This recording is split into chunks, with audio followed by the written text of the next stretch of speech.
Bayangkan, Anda memiliki segalanya. Lalu, dalam sekejap, semua itu hancur lebur. Proyek impian Anda mati, menyisakan kerangka beton dan beban hutang yang tak terbayangkan. 3 miliar rupiah. 2 tahun hidup dalam neraka.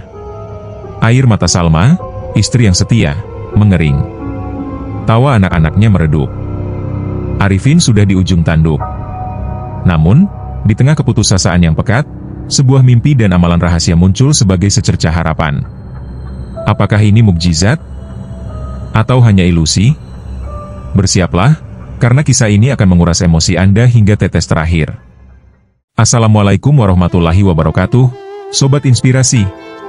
Selamat datang di Langitan, tempat di mana kita menyelami lautan hikmah dari kisah-kisah nyata yang luar biasa. Di sini, setiap cerita yang kami sajikan adalah saduran dari kejadian nyata. Untuk menjaga privasi dan kenyamanan semua pihak, lokasi dan nama-nama di dalamnya kami samarkan. Namun, pesan dan kekuatan inspirasinya, kami jamin, akan sampai ke hati Anda. Siap untuk merasakan setiap emosi, belajar dari setiap perjuangan, dan menemukan harapan baru. Pastikan Anda subscribe channel Langitan ini sekarang juga, nyalakan loncengnya biar tidak ketinggalan kisah-kisah inspiratif terbaru dari kami, dan jangan lupa bagikan ke teman-teman serta keluarga yang membutuhkan semangat. Pastikan tonton sampai akhir, karena di akhir kisah ini kami rutin memberikan ijazah amalan khawas dari para arif billah Nusantara yang sudah terbukti ampuh dan diijazahkan turun-temurun. Selamat menyaksikan kisah inspiratif ini. Matahari bulan Agustus bukan lagi sahabat bagi Arifin, melainkan saksi bisu dari kehancurannya. Di bawah teriknya, proyek Pesona Gria Damai terhampar bagai medan perang yang telah lama ditinggalkan, sisa-sisa dari sebuah mimpi yang kini terkubur dalam puing dan karat. 2 tahun. 2 tahun neraka, di mana setiap detiknya adalah siksaan. Tiang-tiang beton menjulang angkuh tanpa atap, fondasi yang retak mencerminkan jiwanya yang hancur, dan rumput liar yang tumbuh menjalar, seolah-olah tawa ejekan dari alam semesta. Setiap hembusan angin membawa bisikan hantu-hantu kegagalan, mengoyak-ngoyak sisa-sisa harga dirinya. 3 miliar rupiah. Angka itu bukan lagi sekadar deretan digit, melainkan monster raksasa yang tak terlihat, berwujud bayangan hitam yang terus membayangi, mencekik setiap tarikan napasnya. Tidurnya hanya berisi mimpi buruk. Bangunnya diiringi jantung berdebar kencang, menanti surat peringatan berikutnya dari Ban. Surat yang sudah berkali-kali datang, kini membawa ancaman final, sita, lelang, kehancuran total. Para investor, yang dulu memujanya bak dewa, kini berubah menjadi sekelompok serigala lapar, tatapan mereka penuh penghakiman, menuntut setiap sen yang telah mereka tanam. Arifin berusaha menghindar, namun dimanapun ia berada, bayangan wajah-wajah kecewa itu terus menghantuinya. Ia merasa terasing, sendirian di tengah badai yang diciptakannya sendiri. Pulang ke rumah? Dulu, rumah adalah benteng. Kini, ia bagai penjara. Dinding-dindingnya seolah memantulkan suara utang. Salma, belahan jiwanya, istrinya yang dulu secerah mentari pagi, kini bagai rembulan yang meredup. Senyumnya tak lagi ada, hanya ada garis kepedihan yang terukir di sudut bibirnya. Tatapannya kosong, seringkali menerawang ke jendela, menyembunyikan tangis yang tak pernah ia biarkan pecah di hadapan Arifin. Ia tahu Salma menahannya, demi dirinya, dan itu justru membuatnya semakin merasa bersalah. Namun, yang paling mengoyak jiwanya adalah pertanyaan polos dari si kembar, Bima dan Sinta. "Ayah, kapan kita bisa pindah ke rumah baru yang ayah bangun?" Pertanyaan itu, meskipun diucapkan dengan riang, adalah tusukan tajam di ulu hatinya. Bagaimana bisa ia menjelaskan bahwa rumah-rumah impian yang ia janjikan sebagai surga kecil mereka, kini hanyalah kuburan bagi harapan-harapan yang telah lama mati? Ia tak sanggup berbohong lagi, namun ia juga tak sanggup mengatakan kebenaran pahit itu. Malam-malamnya adalah neraka tak berujung. Insomnia menggerogoti setiap sel tubuhnya. Kepalanya bagai dihantam godam, otaknya berputar mencari jalan keluar yang tak kunjung ia temukan. Pernah, di tengah keputusasaan yang memuncak, bayangan tali dan jurang menggodanya dengan bisikan manis. "Akhiri saja semua ini, Arifin. Bebaskan dirimu dari semua penderitaan ini." Namun, setiap kali niat gelap itu muncul, wajah Salma dan anak-anaknya selalu terlintas, bagai malaikat pelindung yang kuat, menahannya dari tepi jurang kehancuran. Tidak, ia tak punya hak untuk lari. Ia harus bertahan. Tapi bagaimana? Bagaimana caranya? "Mas, kita coba sholat tahajud lagi yuk," ajak Salma suatu malam, suaranya parau menahan tangis yang sudah terlalu lama tertahan. Air matanya tak lagi mampu menetes, seolah mengering bersama jiwanya. Arifin hanya mengangguk samar, tanpa semangat sedikit pun. Tahajud? Berdoa? Ia sudah lelah memohon, lelah bersimpuh, lelah menengadahkan tangan. Rasanya, langit pun telah menutup pintunya rapat-rapat untuknya. Tuhan, apakah Engkau sudah berpaling dariku? Apakah semua dosa-dosaku begitu besar hingga tak ada lagi ampunan untukku? Bisik Arifin dalam hati, penuh keputusasaan. Namun, Salma, dengan kesabarannya yang tak terbatas, tak pernah menyerah. Ia bagai mata air yang tak pernah kering, terus memancar di tengah gurun kekeringan hati Arifin. Setiap pagi, ia akan membangunkan Arifin sebelum subuh, mengajaknya sholat berjamaah. Meskipun Arifin seringkali melakukannya dengan mata setengah terpejam, hati yang hampa, dan pikiran yang melayang-layang dalam kegelapan utang. Suatu pagi, setelah salam terakhir sholat subuh, Salma menatap Arifin. Matanya sembab, namun memancarkan ketulusan yang murni, sebuah cahaya yang mencoba menembus kegelapan jiwa Arifin. Mas, bisiknya lembut, coba kita mulai sedekah subuh. Meskipun sedikit, Mas. Ikhlaskan saja. Kita tak pernah tahu, rezeki itu datang dari mana. Mungkin ini jalan kita. Arifin menatap Salma. Sedekah? Dengan utang 3 miliar rupiah yang menggerogoti setiap sendi keuangannya? Rasanya seperti lelucon paling pahit yang pernah ia dengar. Apakah Salma sudah gila? Tapi, melihat keteguhan hati Salma, kilatan cahaya keyakinan di matanya, ia tak punya pilihan. Ia tak ingin menambah beban pikiran istrinya dengan penolakan. Baiklah, Salma, ucapnya lirih, dengan keraguan yang masih membayangi. Sejak hari itu, setiap pagi, setelah sholat subuh, Arifin menyisihkan beberapa lembar uang yang tersisa di dompetnya ke kotak amal masjid. Awalnya terasa berat, bahkan terkadang ia merasa bodoh, merasa dilecehkan oleh takdir. Ini tidak akan menyelesaikan apa-apa, pikirnya sinis. Tapi Salma terus menyemangati, Allah tidak melihat jumlahnya, Mas, tapi keikhlasan kita. Percaya, Mas. Pasti ada jalan, percayalah. Hari berganti minggu. Minggu berganti bulan. Tidak ada perubahan signifikan yang terlihat di permukaan. Proyek masih mangkrak, utang masih menumpuk, dan tekanan semakin mencekik. Namun, entah mengapa, secara perlahan, batin Arifin mulai merasakan sedikit ketenangan yang sebelumnya tak pernah ia rasakan. Ada secerca harapan yang mulai menyelinap, meskipun ia tak tahu dari mana asalnya. Seperti tunas kecil yang mencoba menembus tanah kering.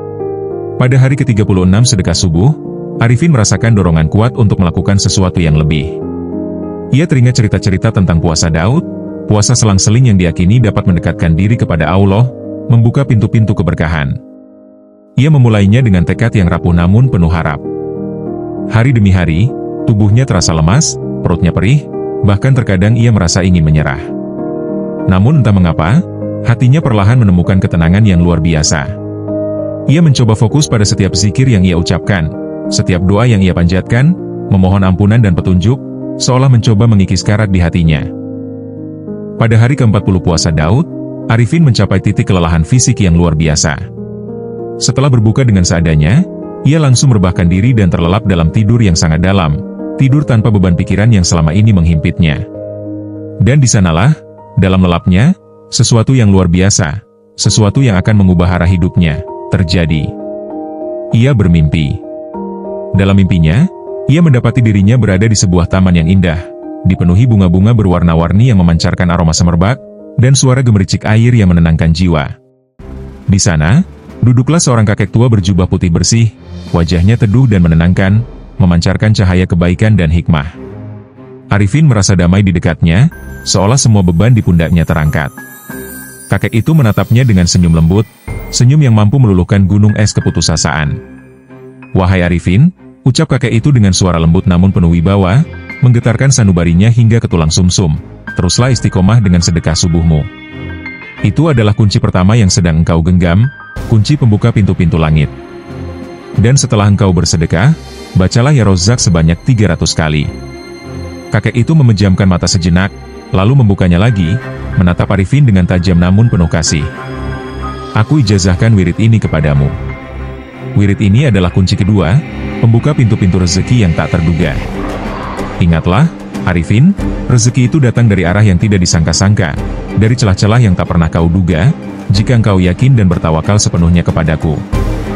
Arifin ingin bertanya lebih banyak, ingin berterima kasih, ingin memeluk kakek itu. Namun, kakek itu tersenyum lagi, senyum misterius, dan perlahan menghilang bersama bias cahaya keemasan yang menelan seluruh taman itu. Arifin terbangun dengan jantung berdebar kencang, napasnya tersengal-sengal. Mimpi itu terasa begitu nyata, bahkan suara kakek itu masih terngiang jelas di telinganya, setiap kata terukir dalam benaknya. Ia segera beranjak, membangunkan Salma yang masih terlelap. Dengan berapi-api, dengan semangat yang baru ia temukan, ia menceritakan semua detail mimpinya, setiap kata, setiap perasaan, setiap getaran dalam jiwanya. Salma mendengarkan dengan saksama, matanya berbinar-binar, air mata haru mulai mengalir di pipinya. Ia memeluk Arifin erat, pelukan yang dulu penuh keputusasaan, kini penuh dengan harapan. Mas, itu petunjuk. Itu adalah jawaban doa-doa kita. Allah tidak meninggalkan kita. Ayo kita amalkan, Mas. Kita mulai dari subuh nanti, tanpa menunda, tanpa ragu. Sejak hari itu, rutinitas Arifin berubah total, bukan lagi rutinitas yang terpaksa, melainkan rutinitas yang dipenuhi iman. Setelah sholat subuh, ia tak hanya bersedekah, tetapi juga mengamalkan zikir ya Rozak sebanyak 300 kali. Setiap butir tasbih yang ia genggam, setiap hembusan napasnya, diisi dengan harapan yang membuncah dan keyakinan yang tak tergoyahkan. Ia membayangkan rezeki itu datang, dari arah manapun, dari celah-celah tak terduga, seperti yang dikatakan kakek dalam mimpinya. Keraguan yang dulu melingkupinya perlahan sirna, digantikan oleh ketenangan yang tak pernah ia duga.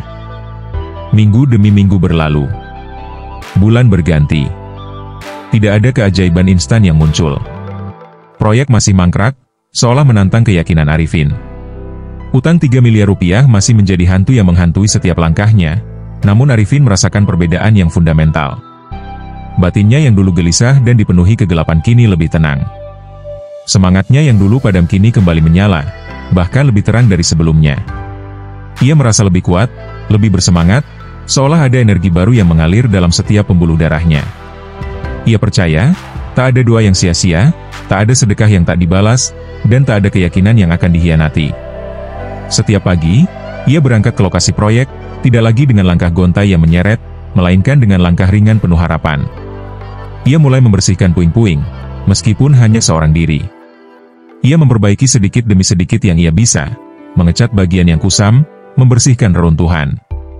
Ia melakukan semua itu, bukan karena ia tahu akan ada investor yang datang, melainkan karena ia merasa harus menyiapkan diri, menyiapkan proyek itu untuk sesuatu yang besar yang ia yakini akan datang.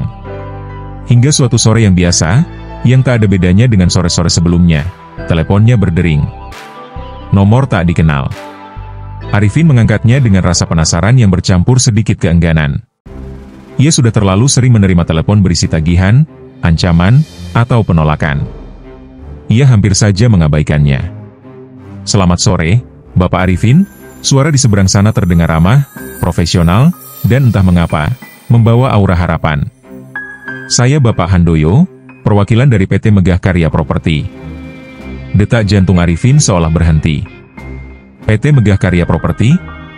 Itu adalah salah satu perusahaan properti terbesar dan paling terkemuka di Indonesia, bahkan di Asia Tenggara. Sebuah raksasa di industri ini. Iya, betul, dengan saya sendiri. Ada yang bisa saya bantu, Pak?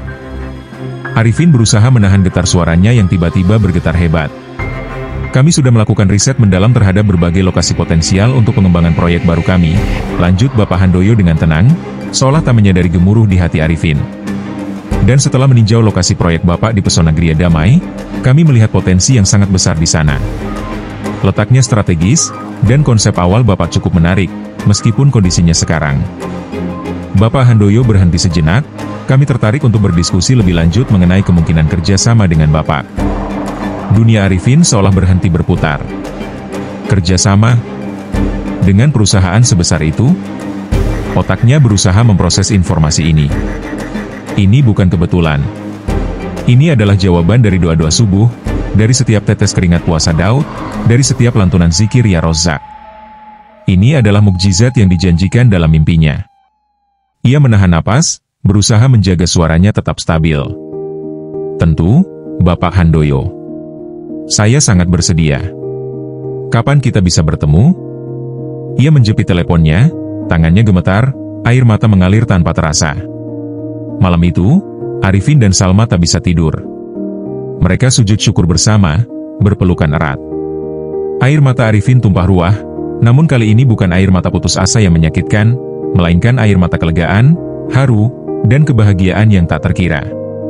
Tangis Salma pun pecah, tangisan yang selama ini ia tahan, tangisan yang membasahi bajunya, kini mengalir bebas, membersihkan segala kepedihan dan ketakutan yang selama ini ia simpan. Beberapa minggu setelah panggilan telepon yang mengubah segalanya itu, Arifin duduk di ruang rapat PT Megah Karya Properti, ruangan yang megah dan penuh dengan aura keberhasilan. Di hadapannya, jajaran direksi dan manajemen, orang-orang berpengaruh di dunia properti, menatapnya dengan serius, namun kini dengan rasa hormat. Setelah presentasi yang panjang, diskusi yang intens, dan negosiasi yang alot, kesepakatan pun tercapai. PT Megah Karya Properti tidak hanya tertarik pada lokasi proyek yang strategis, tetapi mereka juga mengakui visi Arifin yang brilian, jauh melampaui kondisi proyek yang terbengkalai. Mereka mengambil alih sebagian besar proyek Pesona Gria Damai, bahkan bersedia melunasi seluruh utang 3 miliar rupiah Arifin sebagai bagian dari kesepakatan. Sebuah beban gunung yang selama ini menindihnya, kini terangkat seluruhnya. Sebagai imbalannya, Arifin akan mendapatkan persentase keuntungan yang jauh lebih kecil dari yang ia impikan sebelumnya. Namun itu lebih dari cukup untuk memulai hidup baru, untuk membayar semua pengorbanan, untuk membangun kembali kepercayaan diri. Dan yang paling mengejutkan, mereka juga menawarkan Arifin posisi sebagai konsultan utama proyek, mengakui keahlian dan pengalamannya yang tak ternilai, bahkan di tengah keterpurukan. Arifin tak sanggup menahan rasa syukurnya yang meluap-luap.